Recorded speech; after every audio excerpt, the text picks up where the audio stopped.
Hey, this is Pamela Schneider. I'm the retail editor for Blue Book Services, and this is the Produce Reporter Week in Review. I don't know if you can see my breath. It's kind of chilly here. I'm coming to you from dark at night in Bavaria. It's a little late to catch some mountain views, but you had to get the news out before we recorded. There, So you what? have to deal with time zones, so this is what our readers get. And when it would have been time, I was at the top of a mountain enjoying some schnitzels. So, yeah. But so what? We got the deadest week of the year. That was last week, wasn't it? Yeah, that was last week. This week we had some news pickup. We had some more federal indictments. What is up with Well, that? actually, you were on vacation, but this actually went down late last week. So between Christmas and New Year's, yes, we got a federal indictment of a USDA produce inspector who was charged with accepting bribes from a produce company to basically change inspections and get kickbacks. And it's the nightmare scenario that any of the people on the other side of that transaction had, that this doesn't seem fair. And it turns out, well, the FBI says, or the US Justice Department says, you are correct. That is not fair. So if people missed that last week, they should probably check it out because it's a pretty juicy story.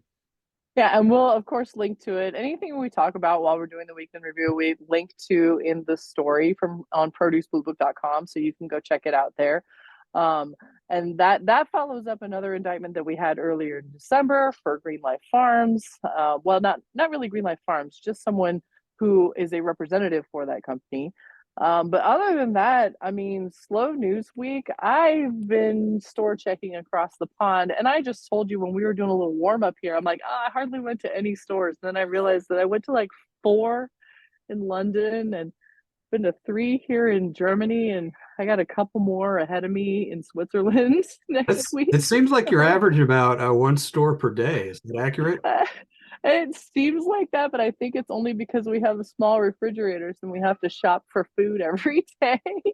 Picked up some Moroccan oranges, some Spanish oranges. Saw a few different things with packaging, but mostly my kids have been buying German and English candy that we can't get in the U.S. Yeah, So well, that's a good choice. So, are you noticing the smaller packaging over there, the little more emphasis on ecological packaging? ecological packaging for sure. And the thing is not just at the grocery store; it's also at every hotel we've stayed at has been like not just paper straws, but paper straws to the extreme. I mean, we got paper straws at the Tower of London when we were having our drinks there. But one of the hotels that we stayed at had specifically in its listing talking about every single thing that they had there was the plastic free. And then here in Germany, I mean, my friend who lives here, she's an American, and she gets a little flabbergasted at the level of recycling that happens here. She has 4 or 5 different cans and has an 8-page front and back instructions on how to do it. But hey, they get it done, and we Well, can only that's the question. Do they do really get they it done, or is it a little smoke and mirrors like some of the times in the United States? I'm sure some of it could be smoke and mirrors, but I mean, they're very dedicated to it, and my goodness, every single little scrap of something has a place to go, and it better not be the general refuse can because there's just not enough room in there for that. All right, Sorry, I'm so what out. else do you have planned coming up? I've got a couple more days of vacation. I'm headed over the mountains into Switzerland for a couple of days, and then I'll be back in the office next week.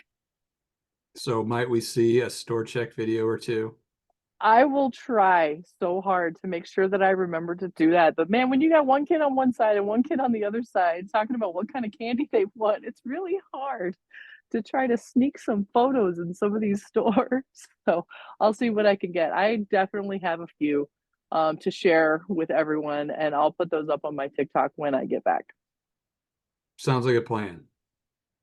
All right, well, that's it for the Produce Reporter Weekend Review. If you are not getting the Produce Reporter newsletter, you need to go to producebluebook.com and sign up.